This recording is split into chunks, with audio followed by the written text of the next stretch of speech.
하나님을 사랑하시면 우리 다 같이 아멘 하십시다. 네. 행복하게 살고 싶어라. 시같이 시. 오늘 설교 제목입니다. 참 행복하게 살고 싶어요. 이 나이에 다니면서 설교나 하면서 좋은 소리 하면서 살고 싶은데 왜 그렇게 못 사는지 모르겠어요. 정말 행복하게 살고 싶고 나도 손주들과 더불어 내 개인적인 생각하면서 좀 살아보고 싶어요. 한국에 제가 귀국해 39년 동안 내 삶이라고 하는 건 거의 없었던 것 같아요. 한양대학에 있을 때는 올림픽을 통해서 국가와 민족을 위해서, 서울기독대학교에 와서는 학교를 위해서, 내 성도를 위해서 살았는데 요즘에 와서 너무 힘들어. 너무 힘들어요. 네. 지난주에 감사가 2주째 들어와 있었는데 그 전부 초점이 나한테 맞춰져서 나를 잡으려고 한다고 하는 이야기를 들었는데 나하고 관련된 건 거의 없는 것 같아요. 첫 번째 끝나고 나니까 제가 확인서를 썼는데 별로 없는 것 같아요. 또 일주일 더 연장해서도 저는 다시 벗지를 않고 끝났고 큰 문제는 없고 자질구레한 문제들 어느 학교에든지 있어야 될 그런 문제들이 이제 노출되는데 그것은 잘 될 걸로 그렇게 생각을 하고 하나님께 감사합니다. 하나님께 제가 기도하기를 하나님 왜 접니까? 저도 좀 쉬게 해주세요 라고 하는 기도를 했는데 아침마다 눈을 뜨면 참 행복해지고 싶다. 난 충분히 행복해질 수 있다고 생각을 해요. 목회자 속에서도 책임들 속에서도 일반 평범한 사람들 속에서도 지금쯤은 행복하게 살 수 있고 싶다라고 하는 거예요. 그러나 이 일이 벌어지는 것 보면 우리 주님께서 가룟 유다가 참 주님을 십자가에 못 박았던 것처럼 가까운 사람들의 입소리가 결국 나를 어렵게 만든다. 여러분들 말을 좀 소프트하게 하세요. 저같이 강하게 하면 안 돼요. 우리 음악학 교수들이 감사원한테 조사받으러 들어가서 그분들이 한 말이 그거예요. 우리 총장님 체육인 출신이 돼서 말은 강하지만 참으로 우리를 사랑하고 잘 인도해 주시는 분입니다. 라고 하는 이야기를 했다고 하는 이야기를 듣고 그래도 위로되는 말이 있거나 그렇게 생각을 했는데 참 행복하게 살았으면 얼마나 좋을까라고 하는 생각을 하는데 하나님께서 저를 사용하실 때만큼 사용하시고 그 다음에는 행복한 삶을 살게 해주실 줄로 믿습니다. 여러분들이 저를 39년 동안 이렇게 참 목사로 인정해 주었다라고 하는 것이 제가 제일 행복할 수 있는 그런 요인이라고 생각을 하고 늘 여러분들을 생각할 때마다 용기를 얻고 그리고 행복하게 생각을 하고 있습니다. 여러분, 남편이 10,000원짜리 지폐 한 장을 꺼내서 아내의 손에 쥐어 주었더랍니다. 요즘 지쳐 보인다며 가서 이 돈으로 갈비탕이라도 한 그릇 사 먹으라고 고민을 했습니다. 아내는 10,000원을 받아들고 여보 나 하나도 힘 안 들어요 라고 말했다는 것입니다. 며칠 뒤에 아내는 노인정에 다니는 시아버지에게 남편에게 받았던 10,000원을 드리며 이렇게 말했습니다. 아버지 제대로 용돈도 한번 못 드려서 정말 죄송해요. 시아버지는 그날 노인정에서 며느리 자랑에 하루가 가더랍니다. 그리고 돈을 쓰지 않고 서랍 깊은 곳에 두었습니다. 명절날 손녀의 세배를 바꿔서 기분이 너무 좋았던 시아버지는 숨겨두었던 그 10,000원을 손녀의 세뱃돈으로 주었답니다. 세뱃돈을 받아든 손녀는 상을 차리는 엄마에게 달려와서 10,000원을 내밀며 이렇게 말을 했습니다. 엄마, 이 돈으로 나 필통을 사줘. 응? 엄마. 그 순간 엄마는 요즘 들어 무척 힘들어하는 남편이 떠올랐답니다. 아내는 조용히 일어난 남편의 호주머니에 쪽지와 함께 10,000원을 넣어두었습니다.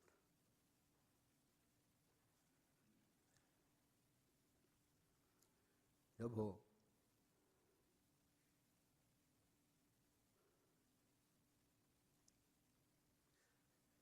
내일 점심시간에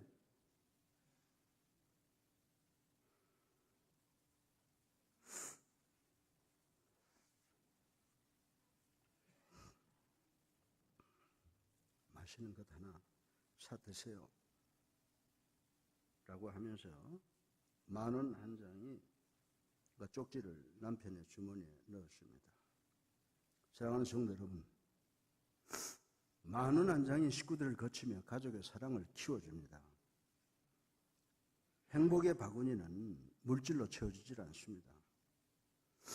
10,000원 한 장에 가족의 희생과 위로와 사랑이 담겨져 있다면 풍성한 행복으로 차고 넘칠 것입니다. 사랑하는 성도 여러분, 성도 여러분의 지금 생활은 행복하십니까? 지금 여러분은 어떤 기쁨과 보람을 느끼며 살아가고 있는지 눈을 감고 조용하게 여러분 자신을 한번 성찰해 보시길 바랍니다. 전 여러분이 얼마나 행복한가를 여러분 스스로 체크해 볼 수 있도록 하기 위해서 행복 채점표를 사용을 해 보겠습니다. 이 점검표를 점검하면서 여러분이 얼마나 행복한 삶을 사는지 한번 확인해 보시기를 바랍니다.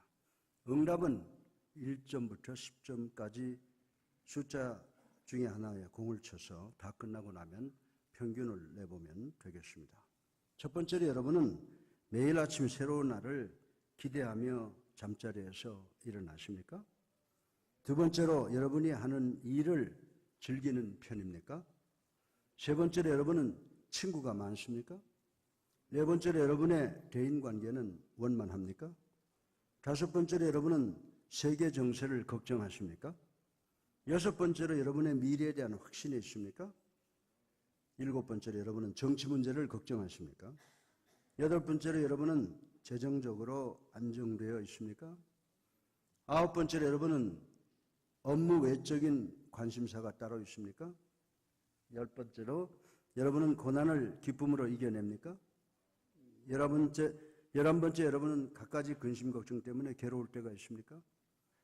12번째 여러분은 믿음을 가지고 있습니까? 13번째로 여러분은 안심하고 아이를 키울 수 있을 정도로 우리 한국이 안전하다고 생각을 하십니까? 14번째로 여러분은 외롭다고 느끼십니까? 마지막으로 15번째로 여러분은 다른 누군가와 인생을 바꾸고 싶습니까? 사랑하는 성도 여러분, 몇 점이나 되십니까? 만약 여러분의 각 항목마다 점수가 7점 이상이라면 여러분은 어느 정도 행복과 기쁨의 인생의 값어치를 느끼며 살아간다고 생각할 수가 있을 것입니다. 그러나 만약 6점 이하라면 여러분은 조용히 여러분 자신의 생활을 점검해 보시고 새롭게 출발해야겠다는 결단을 가질 필요가 있습니다. 오늘 우리가 함께 읽은 성경 본문을 가리켜서 인생의 황금률이라고 부릅니다. 왜냐하면 이 말씀은 우리를 사람답게, 값있게, 보람되게, 행복되게 만드는 그 비결을 가르쳐주고 있기 때문입니다. 그러면 인생을 행복하게, 보람되게 만드는 그 요소가 무엇인가를 생각해보고 함께 은혜 받기를 주님의 이름으로 축원합니다. 우리들의 진정한 행복의 첫 번째 덕목인 원수를 사랑하라는 말씀을 생각해 보겠습니다. 본문 44절의 말씀을 함께 읽어보겠습니다. 시작. 나는 너에게 이르노니 너희 원수를 사랑하며 너희를 박해하는 자를 위하여 기도하라. 아멘. 사람들이 세상을 살아가는 데 있어서 가장 중요한 것은 무엇보다도 원만한 인간관계를 갖는 것이라고 생각할 수가 있습니다. 인간관계를 어떻게 유지하고 사느냐에 따라서 그 사람의 성공과 실패가 좌우되는 경우가 많이 있습니다. 우리들이 돈이 많고 지식이 많고 명예나 지위가 높다 할지라도 대인관계가 원만하지 못하면 우리는 결국 불행하게 인생의 종말을 맞게 된다라고 하는 것입니다. 인간관계는 메아리와 같습니다. 내가 무슨 소리를 지르느냐에 따라서 내게 돌아오는 소리가 결정이 된다는 것입니다. 다시 말해서 내가 상대방을 어떻게 대하느냐에 따라서 상대방이 나를 어떻게 대하느냐가 결정되어진다는 것입니다. 상대방을 도우면 상대방이 나를 도와줍니다. 상대방을 섬기면 상대방이 나를 섬깁니다. 상대방을 기쁘게 해주면 상대방이 나를 기쁘게 합니다. 상대방을 축복해 주면 그도 나를 축복해 줍니다. 반대로 상대방을 미워하면 나도 미움을 받게 마련입니다. 상대방을 비난하면 내가 비난을 받습니다. 상대방을 정죄하면 내가 정죄함을 받습니다. 그래서 우리 주님께서는 인간관계의 원칙 제1로서 원수를 사랑하라 라고 교훈을 하신 것입니다. 원수란 어떤 사람입니까? 도저히 가까이, 도저히 사랑할 수도 없는 사람, 나를 미워하고 저주하고 모욕하고 내 것을 빼앗고 착취하고 내 생명까지 위협하는 그런 사람을 가리켜서 우리는 원수라고 정의를 하고 있습니다. 그런데 여기서 우리가 한 가지 알아야 되는 것은 사람들이 무섭다, 좀 강하다, 급하다라고 하는 것이 우리의 원수를 결정하는 척도가 아니에요. 앞에서는 온갖 아름다운 미소를 짓고 뒤에서 칼로 옆구리를 찌르는 사람들이 우리 주변에 많이 있다라고 하는 것입니다. 우리는 이 세상을 살아가면서 그러한 사람, 내 이웃이 누군가를 잘 분별하는 discerning ability를 가져야 되는 줄로 믿으시기를 주님의 이름으로 축원합니다. 어떤 사람에게 조우라고 하는 충성된 노예가 있었답니다. 주인은 모든 일을 그와 의논하고 그에게 많은 일을 맡겼는데 어느 날 주인은 조우와 함께 또 다른 노예를 사기 위해서 노예 시장에 갔습니다. 많은 노예들이 상품처럼 진열되어 있는데 유달리 늙고 힘없는 노예 한 사람이 끼어 있었습니다. 주인은 힘이 좋고 젊은 노예를 사려고 하는데 조우가 병든 노예를 사자고 주장을 해서 주인은 조우의 말대로 그 노예를 사가지고 왔습니다. 병든 노예는 집에 와서도 별로 일을 하지 못했으며 조우는 그를 열심히 간호하고 잘 보호해 주었습니다. 주인은 조우에게 일도 못하는 그 노예를 무엇 때문에 그토록 극진히 돌보는가? 라고 물었습니다.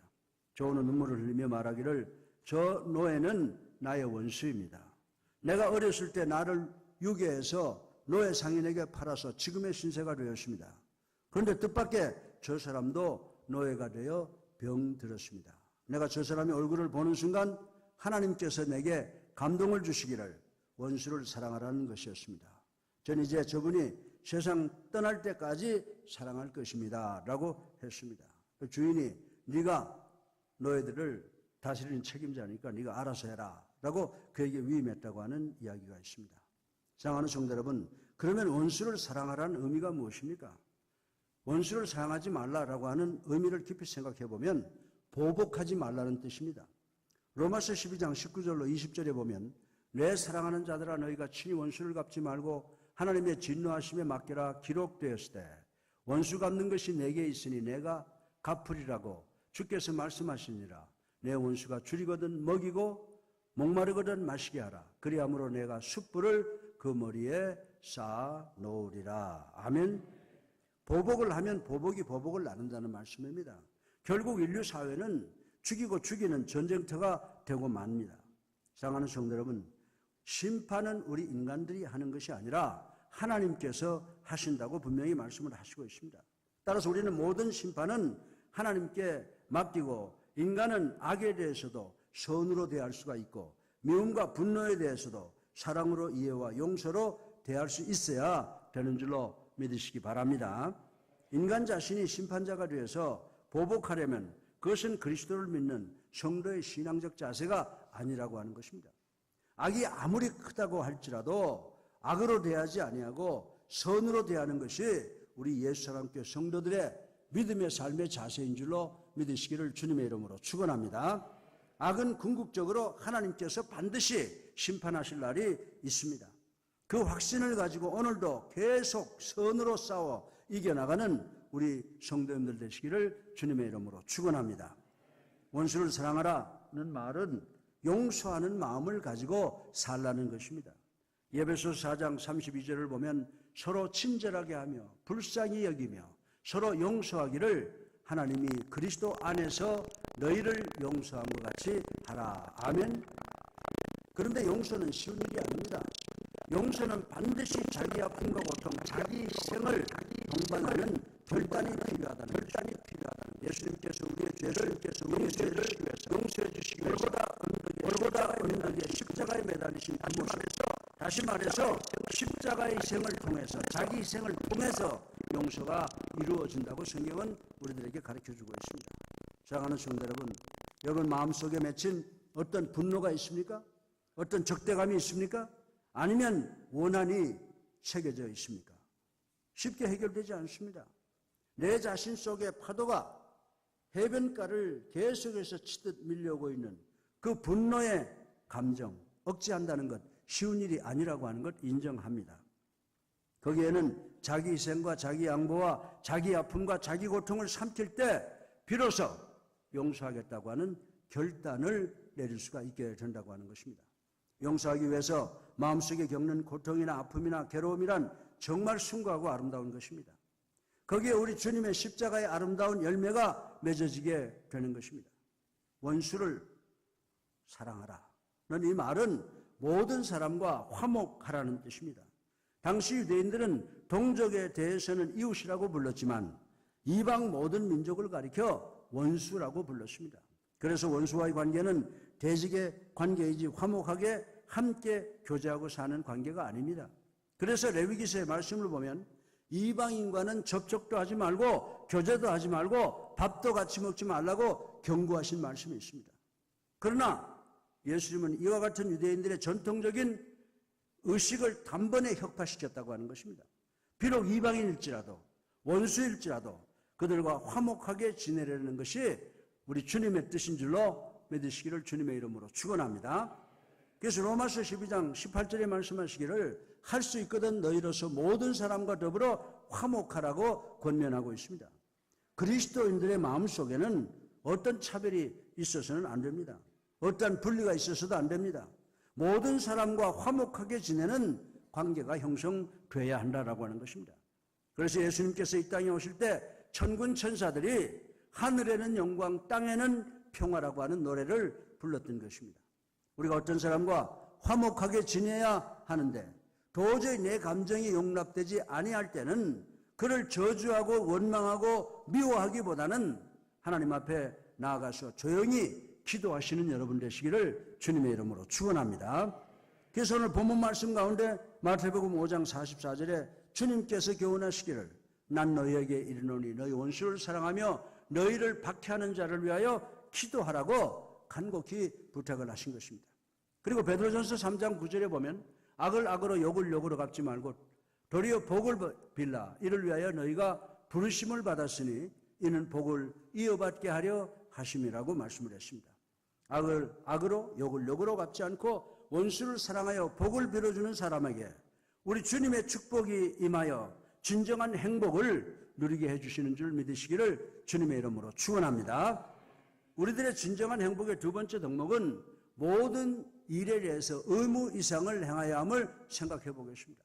우리 주님께서 누가 너희들에게 오리를 가자고 하면 십리를 가주라고 한 말씀이 바로 이 말씀이라고 저는 믿습니다. 어떤 일이든 주어진 일, 자신 있고 감당해야 할 일들은 자기 해야 할 일의 최소치로 생각하고 그 이상을 감당할 수 있는 마음의 여유를 가져야 된다는 교훈입니다.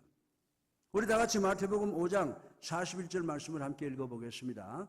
또 누구든지 너로 억지로 오리를 가게 하거든 그 사람과 십리를 동행하고 아멘. 이 말씀의 배경은 로마 군대 행진과 깊은 관계가 있습니다. 로마 병사들이 행진할 때는 그 지역 주민들을 노예로 삼고 자신의 짐을 대신 짊어지우고 행진을 했다고 합니다. 행진할 때 오리쯤 가게 되면 교대시켜 다른 노예들이 대신 짐을 지도록 했답니다.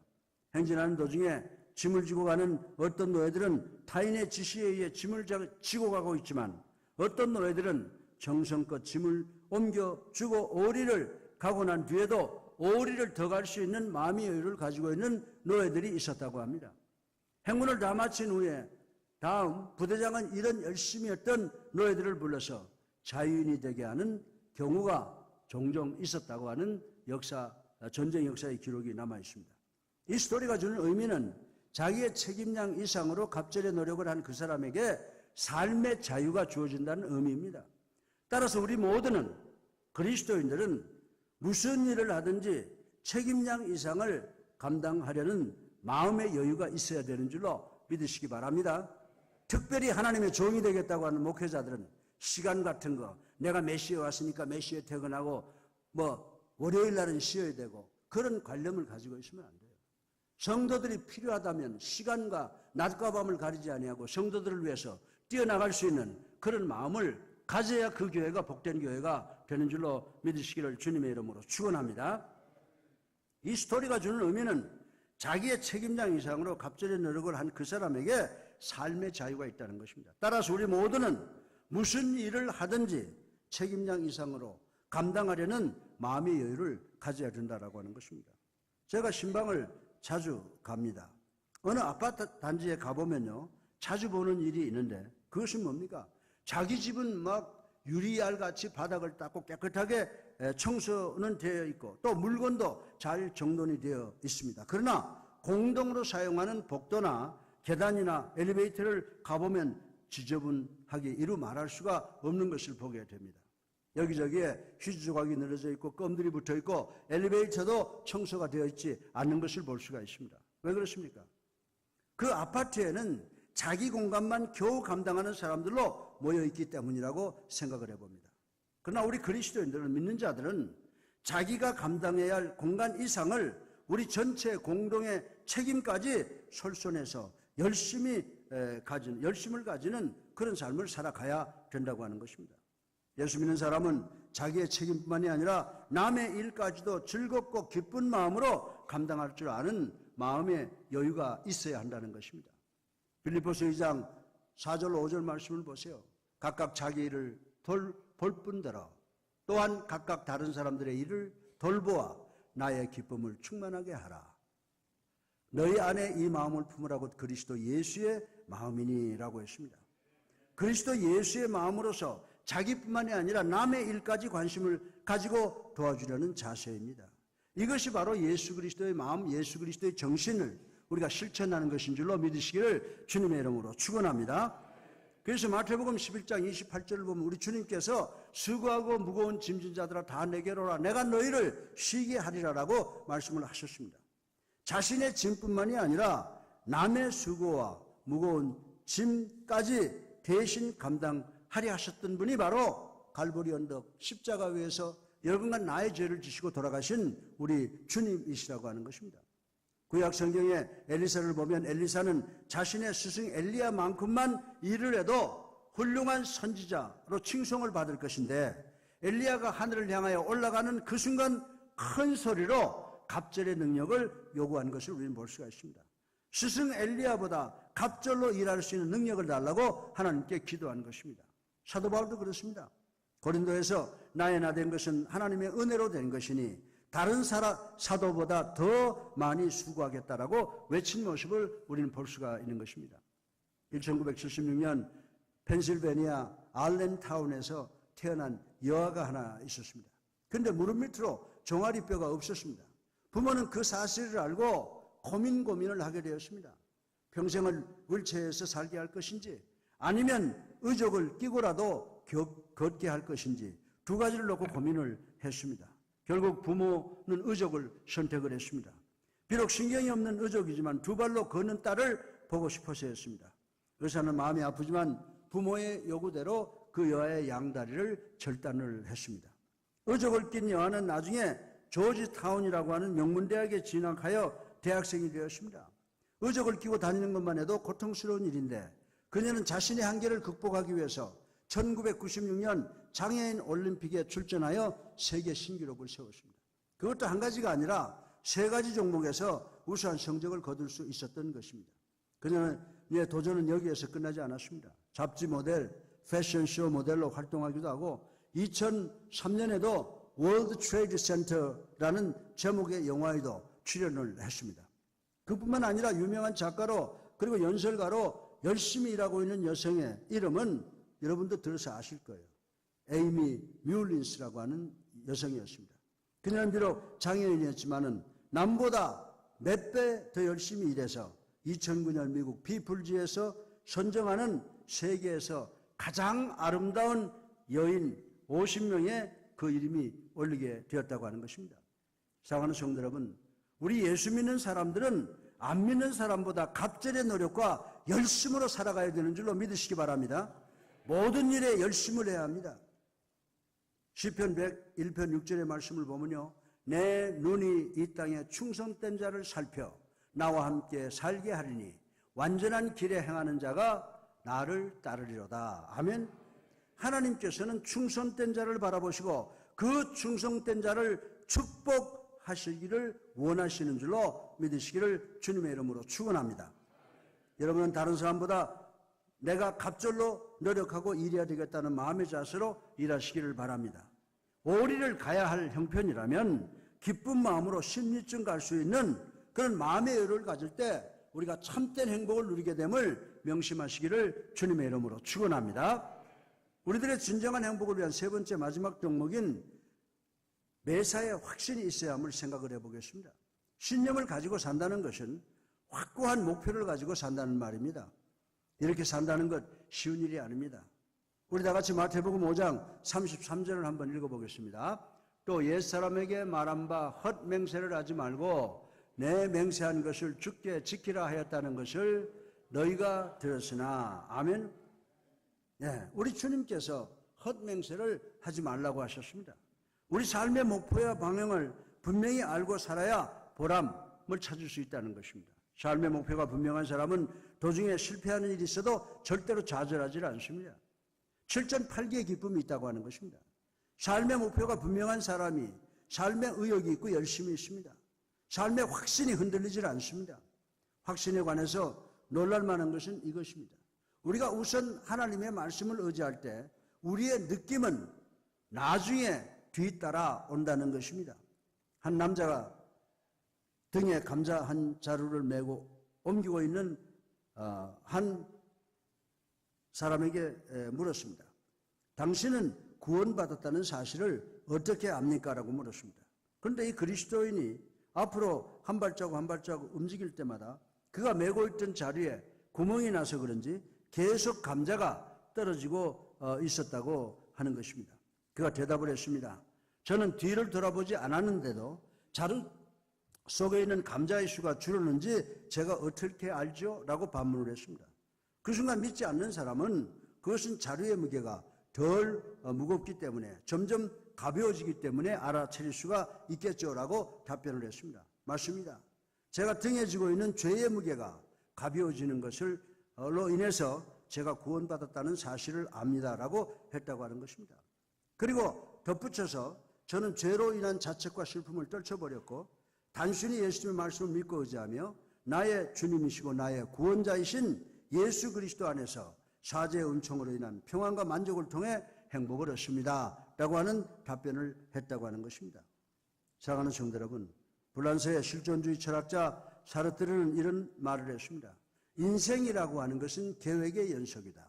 계속 어떤 목표를 두고 또 계속 세우고 노력하고 내일의 계획을 세우고 계속 자기의 목표를 향해 나아가는 것이 인생의 존재다. 이렇게 정의를 했다고 하는 것입니다. 빌립보서 2장 13절에도 우리 주님께서 말씀하시기를 너희 안에서 행하시는 이는 하나님이시니 자기의 기쁘신 뜻을 위하여 너희에게 소원을 두고 행하게 하시나니. 아멘. 하나님 역시도 사람들에게 하나님의 역사도 사람들에게 아무렇게나 이루어지는 것이 아니라고 하는 것입니다. 각자의 마음에 무엇인가 하고 싶은 소원을 일으키셔서 그 소원을 통해서 하나님의 역사가 이루어진다고 성경은 우리들에게 이야기를 해주고 있습니다. 각자의 마음속에 있는 그 꿈, 그 목표, 그 소원 이런 것들을 통해서 하나님이 역사하시고 하나님의 뜻을 만들어 가신다고 성경은 우리들에게 가르쳐주고 있습니다. 사랑하는 성도 여러분, 여러분의 마음속에 생기는 소원과 꿈과 목표를 헛되게 버리지 마시길 바랍니다. 그 목표, 그 꿈, 그 소원을 통해서 하나님께서 여러분 가운데 역사하시기 때문에 하루하루를 무의미하게 보내지 마시기를 주님의 이름으로 축원합니다. 여러분들 자전거를 한번 보세요. 우리 집 사람은 자전거를 못하는지 모르겠어요. 내가 자전거 타는 거를 한 번도 본 일이 없는데 여러분들 자전거라고 하는 것은 목표를 향하여 계속 굴러가지 아니하면 넘어진다고 하는 것 우리 잘 알고 있습니다. 인생도 자전거와 같습니다. 목표를 향하여 계속 달릴 때 속도가 나서 발전이 있고 창조가 있고 삶의 기여가 있게 되는 것입니다. 여러분은 지금 무엇을 목표로 하여 달려가고 계십니까? 확신을 가지고 산다는 것은 진리에 대한 분별력을 가지고 산다는 뜻입니다. 옳고 그름을 분명히 하고 살아가는 삶입니다. 그래서 37절에 보게 되면 오직 너희 말은 옳다 아니라 하라. 이에서 지나는 것은 악으로부터 나느니라 라고 권면했습니다. 옳고 그름을 분명히 분별하고 살아가라는 말씀입니다. 무엇이 진리고 무엇이 거짓이고 무엇이 선이고 무엇이 악이고 무엇이 정의이고 무엇이 불의인가를 분별하고 살아가라고 우리 주님께서 권면을 하고 있습니다. 그래서 요한복음 14장 6절에 보게 되면 예수님께서 말씀하시고 있습니다. 내가 곧 길이요 진리요 생명이니 나로 말미암지 않고는 아버지께로 올 자가 없느니라. 아멘. 예. 여러분이 어떤 목표를 향해서 다름짓을 때 예수 그리스도께서 마련하신 그 길을 선택하시기를 주님의 이름으로 축원합니다. 그리고 예수 그리스도께서 제시하신 그 길로 진리와 함께 달려가시는 여러분 되시기를 바랍니다. 그 예수 그리스도께서 주신 그 생명의 능력과 확신과 더불어 살아가시기를 바랍니다. 그때 주님께서 우리의 연약함을 도와 우리에게 새로운 능력을 주시고 우리로 하여금 인간다운 값어치, 인간다운 기쁨, 인간다운 행복을 누리고 살 수 있도록 해주심을 믿는 우리 모두가 되기를 주님의 이름으로 축원합니다. 결론입니다. 우리의 사랑의 기반은 내가 만드는 것이 아닙니다. 하나님이 만드시는 것인 줄로 믿으시기 바랍니다. 하나님의 사랑을 실천할 수 있을 때 우리는 행복하게 됩니다. 성도가 행해야 할 사랑의 성격과 원수까지도 사랑하는 주님은 여기서 자기를 사랑하고 자기에게 유익을 주는 사람만 사랑하는 일은 세리 같은 죄인들도 이방인들도 다 하는 것이라고 말씀을 하고 있습니다. 그렇습니다. 자기에게 잘해주는 동료나 친척이나 가족을 사랑하는 일은 사랑이 아니라고 하는 것입니다. 이것은 일종의 본능입니다. 이 본능은 하나님을 알지 못하는 사람들도 지니고 행하고 있다라고 하는 것입니다. 그러기에 다른 종교에서는 원수를 갚으라고 가르치는 종교도 있고 아예 다 잊어버리라고 가르치는 종교도 있습니다. 예수님처럼 원수까지 사랑하라고 가르치는 종교는 없다라고 하는 것입니다. 그러므로 우리는 하나님의 사랑을 힘입어야 합니다. 즉 무조건적으로 사랑하는 그 아가페 사랑을 힘입어 주님의 교훈적 사랑의 실천을 할 수가 있습니다. 나의 힘과 노력으로 불가능합니다. 오직 하나님의 영의 능력으로만 가능하다라고 하는 것입니다. 그러므로 주의 용서와 구원의 은혜를 진실로 아는 성도들만이 실천할 수 있는 것이 기독교의 사랑이라고 하는 것입니다. 그러므로 그리스도와 아주 친근한 성도만이 그리스도의 향기와 사랑과 자비를 나타낼 수가 있습니다. 우리 사랑의 기반은 내가 아니라 하나님이시기 때문인 줄로 믿으시기 바랍니다. 그러므로 우리 모두는 주님과 깊이 교제하시기 바랍니다. 그러면 얼마든지 우리도 원수를 사랑할 수 있고 매사의 의무 이상을 행할 수 있고 그리고 매사에 확신을 갖고 살 수가 있게 되는 것입니다. 나와 다른 가치관과 취향을 가진 자들도 사랑할 수 있게 될 것입니다. 이때 우리는 진정한 행복을 누리게 되는 것입니다. 그러므로 주님이 아주 엄중하고 단호하게 새로운 법을 선포하신 것이 본문의 의미라고 하는 것입니다.